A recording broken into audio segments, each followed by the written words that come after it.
Seguimos adelante recibiendo con el grandísimo gusto de siempre al estimado Graciano Pascale, colega, pero en este caso ahora ha venido a político. Graciano, buen día, ¿qué tal? ¿Qué tal? Soy uno de los primeros sorprendidos también con esto. ¿Esa decisión No, cómo llega? te hago la historia muy breve. Hace un mes y medio, en esas clásicas reuniones de fin de año bueno, los grupos de amigos hacemos, 4 compañeros de la escuela italiana que nos vemos hace muchos años, nos juntamos como todos los años y uno de ellos, muy querido amigo Stefano Cassini, ex corresponsal de la RAI, que está asesorando a este partido USEI, Unión Sudamericana de Inmigrantes Italianos, me plantea que se le creó una situación, en fin, sorpresiva.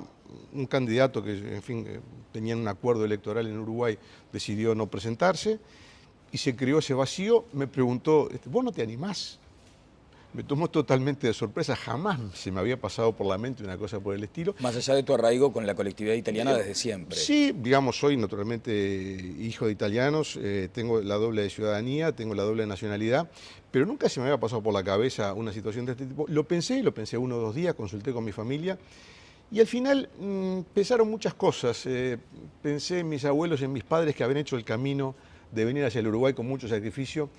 Y pensé que, bueno, que el destino me estaba dando la oportunidad de hacer el camino inverso, de llevar la voz de los que vinieron hace muchos años a hacerla escuchar en Roma. Y me pareció que esa escena, me imaginé esa escena y me resultó muy emotivo imaginarlo y acepté el desafío. Bueno, un periodista profesional, un político que puede señalarse como amateur en algunas cuestiones, pero marcando claramente un perfil. O sea, tenés esa condición también de estar muy por dentro de la política. Sí, en este caso concreto, en el de las elecciones italianas, yo diría que el enfoque que yo le di a esta campaña breve, que ya lleva unos 20, 25 días, no es el de la política como habitualmente la entendemos, sino yo diría que superados las diferencias que ha habido entre las grandes corrientes políticas mundiales, porque hoy todo el mundo está de acuerdo en la economía de mercado, todo el mundo está de acuerdo en la democracia, ya nadie más postula la dictadura del proletariado ni esas cosas, estamos todos de acuerdo en lo mismo.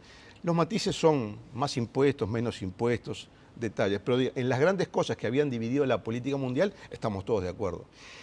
Y me da la impresión de que los partidos políticos se van asemejando cada vez más a, llamemos a sindicatos, en el sentido que representan más intereses que ideas, porque en las ideas estamos todos de acuerdo. Las grandes ideas han triunfado. La idea de la libertad, la idea de la democracia política, la idea de la economía abierta ha triunfado. Entonces, creo que se va hacia otro enfoque y me parece que este es un caso especial. ¿Por qué? Porque nosotros no vamos a juntar votos para partidos de Italia. Nosotros no queremos definir el conflicto político en Roma. Nosotros queremos ser la voz de los que viven en América del Sur, porque soy candidato por la circunscripción de América del Sur, en Roma. Esa es una de las principales características, peculiaridades de este grupo. Sí, claro, de los que se postulan en Uruguay, de las listas que se presentan, es la única lista que no tiene vinculación formal ni informal con partidos italianos. Es decir, no venimos a juntar votos para que Juancito, Pedrito, Sultanito sea primer ministro, sino que queremos poner una agenda de migración, queremos plantear los temas que afectan a 108.000 ciudadanos ítalo-uruguayos que viven en Uruguay, que son los que tienen pasaporte italiano. Sí, y esa postulación, Graciano, ¿no carece en todo caso del paraguas de los grandes partidos? ¿No quedas muy a la intemperie? Bueno, pero lo que pasa es que el enfoque para mí tiene que ser ese, porque ¿qué sentido tiene que yo haga campaña en Uruguay para, digamos, presentar cuestiones que tienen que ver con la política estricta interna de Italia? La gente en Uruguay se vota bastante, vota más o menos el 50%. 50% de 80.000. Sí, van a ser más o menos 80.000. Para el Senado van a ser un poquito menos, van a ser habilitados unos 65.000 más o menos porque votan los que tienen más de 25 años. Yo soy candidato al Senado.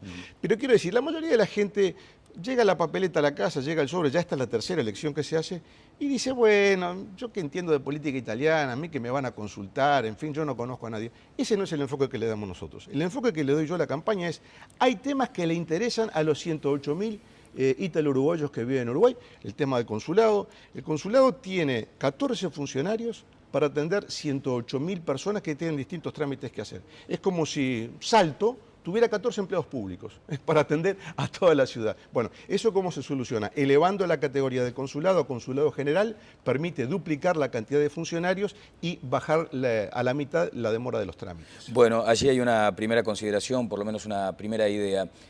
Hay también aspectos que tienen que ver con derechos que tradicionalmente tuvo la comunidad italiana y que se han ido deteriorando o que se han ido como desmembrando en el tiempo. Allí hay, por ejemplo, situaciones con la gente que ya tiene muchos años, que tú también estás muy interesado en atender. Claro, bueno, todos los que somos hijos o nietos tenemos en la familia un familiar, una persona llegada que está en esa edad en la que se requiere ayuda. Ha sido siempre muy polémico el tema de la llamada pensión no contributiva, porque las personas que tienen años de aportes en Italia pueden naturalmente recibir una jubilación en Uruguay. De hecho, hay un poquitito menos de 4.000 personas que reciben, viviendo en Uruguay, una jubilación de Italia. Más o menos unas 4.000 del total, repito, de 80.000 que están habilitados para votar. El resto, hay casos particulares de personas de edad muy avanzada, en situación a veces de indigencia, que reciben ayuda social, en fin, porque para eso sí hay previstos algunos fondos. Pero no se ha establecido en forma universal, digamos, una pensión no contributiva que nosotros pensamos que debería ser del orden de los 350 euros para justamente atender casos de personas que por distintos motivos de la vida han llegado a la ancianidad sin ningún recurso para atender sus necesidades, y este es un planteo que repito, siempre ha tenido dificultades porque se incorporarían a los jubilados de Italia una cantidad imprecisa de jubilados en el exterior y no es fácil siempre hacer los cálculos ajustados. Después has tomado un tema muy de coyuntura, que es la conectividad, y en ese sentido propones que vuelva al Italia-Uruguay. Claro, porque ese es el otro enfoque de la campaña, es decir, por un lado, tratar de ser la voz de quienes viven en Uruguay y en Sudamérica, y por otro, tratar de aprovechar esta circunstancia para obtener beneficios para Uruguay. Tú has señalado uno de ellos, el de la conectividad aérea. Hace 40 años que Alitalia no llega al Uruguay. Uruguay tiene problemas de conectividad, Iberia deja de operar en el mes de abril, los problemas de Pluna son por todos conocidos, y se me ocurrió que plantear la vuelta de Alitalia sería una cosa útil para el Uruguay, Y esto, si uno tiene una banca en el Senado de Roma, una llamada al ministro de Transporte explicándole, ministro, en Uruguay hay 108.000 personas, ¿qué le parece si no estudiamos un poco la situación de Alitalia? O sea, es realizable, digamos, la idea como tal, no es un mero voluntarismo, digamos. No, claro que no. Hay una vía para realizar. Claro que no, porque cuando uno interviene en un órgano como es un Senado, donde muchas veces los votos son decisivos para obtener la aprobación de determinadas leyes, bueno, uno puede, en la negociación política legítima, absolutamente legítima, poner los intereses de sus votantes. En este caso, la conectividad aérea del Uruguay, que me parece un tema relevante para el país. Bueno, algunos datos simplemente para tomar en cuenta. Se eligen 12 diputados y 6 senadores por el exterior. El total de cámaras en Roma son diputados 630 y en el Senado 315 miembros. Por aquello de la cultura, también en su momento tuvo un muy fuerte arraigo la RAI en Uruguay. Sí, bueno, justamente Stefano Cassini, que promovió mi nombre, es hijo de Luigi Cassini, fundador de la RAI en América Latina. Él eligió Montevideo como sede para toda América Latina, pudiendo haber elegido Buenos Aires o San Pablo, que es donde hay comunidades italianas más importantes. Durante los primeros años la RAI en Uruguay tuvo una vinculación muy estrecha con este canal, con Canal 4. Aquí se pasaba aquel programa Estudio 1, con aquellas cantantes legendarias como Mina, las mellizas Kessler, en fin, grandes figuras de la música italiana que pasaron por este canal en esos programas, Estudio 1, Canzonísima. Nosotros pensamos promover la reapertura de la RAI, pero con un enfoque diferente. Nosotros pensamos que ya está maduro en América del Sur un mercado para coproducciones televisivas con Europa. Esto daría oportunidades de trabajo para actores, actrices, técnicos, escritores, guionistas, y pensando en productos de alto consumo televisivo, ¿verdad? Telenovelas, filmes para televisión, y este es el enfoque que le queremos dar. Es decir, no una oficina administrativa, sino una oficina que coproduzca con Uruguay y con otros países, sobre todo ficción en América Latina. Y a veces hay algunos datos que pasan casi a lo anecdótico. ¿Cómo hace, por ejemplo, una persona que sea electa para el Senado, como en tu caso, para manejarse luego entre Roma y Montevideo? Bueno, como hace, yo qué sé, el diputado de Artigas, que tiene que venir a Montevideo. ¿Cuánto demora? 10 horas el ómnibus. ¿Cuánto demora el avión a Roma? 12. Y además, en este caso, ni siquiera hay que sacar del sueldo el pasaje, porque para los legisladores del exterior está contemplado un cupo de pasajes por año.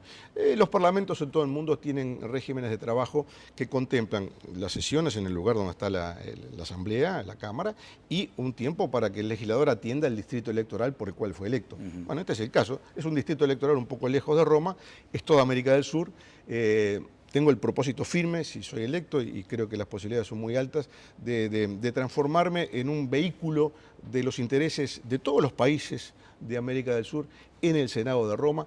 Creo que esta relación tiene que ser muy privilegiada, la relación de América del Sur con Italia, y yo voy a estar al servicio de esa causa. Bien, para apelar a esa figura de la arquitectura tan apasionante que tiene Europa, la arquitectura financiera europea se ha visto movilizada en los últimos tiempos, lo que ha obligado a una mirada hacia adentro, ¿no? A decir, a ver, ¿dónde están las rajaduras? Vamos a reparar esto. Entonces uno se pregunta también en qué medida los países siguen con aquella vocación de la contribución hacia América Latina o están demasiado empeñados en resolver sus asuntos internos. Es que yo creo que ese enfoque debe cambiarse. Yo creo que América Latina no tiene que ir con el plato a ver qué le toca, tiene que ir con propuestas. Una de las ideas, por ejemplo, que yo voy a plantear con relación a los temas culturales que tú mencionabas, es impulsar el español como segundo idioma en Italia. Porque siempre se hace el camino, se piensa en el camino inverso, es decir, vamos a enseñar italiano en América del Sur. Bueno, naturalmente que es una necesidad para quienes sienten la tradición italiana, pero lo realmente importante para nosotros, latinoamericanos, sudamericanos, es plantear la recíproca. Generar fuentes de trabajo para profesores de idioma español en Italia. Y me parece que el impulso al idioma italiano en América del Sur, que lo vamos a naturalmente apoyar, tiene que tener como contrapartida que Italia acepte el tercer idioma del mundo, que es el español, y el segundo idioma en Internet, que es el español. Yo creo que eso sería beneficioso para Italia y para América del Sur. Bueno, se está mencionando ahora la necesidad de que la UTEC tome carnadura, que tenga contenido, y en ese sentido se ha mencionado la posibilidad del intercambio con docentes del extranjero. ¿Hay allí margen como para que Italia actúe? Sí, es una de mis propuestas también. Pensando siempre en, digamos, en el objetivo de obtener beneficios para el Uruguay, la otra propuesta que he presentado es gestionar, puse el número de 100 profesores, pueden ser 90, pueden ser 110, pero los números redondos dan la idea del compromiso que uno quiere asumir. Sí, eso lo he planteado. Creo que el proyecto del presidente Mujica, que ha impulsado con mucho ahínco, creo que merece apoyo. Esto es una cosa buena para el Uruguay, y yo creo que como buen uruguayo, fuera del país todos nos tenemos que poner la celeste y ayudar en lo que es bueno. Y en este caso concreto sí me voy a comprometer a gestionar desde el Senado de Italia una colaboración muy estrecha para que este proyecto sea exitoso. Te quiero agradecer muy especialmente estos minutos, Graciano. Muchas gracias a ti, realmente muy agradecido. El periodista Graciano Pascale, candidato al Senado en Italia, estuvo con nosotros. Vamos a ir a una pausa, ya se viene en contacto con Radio Cero de Primera.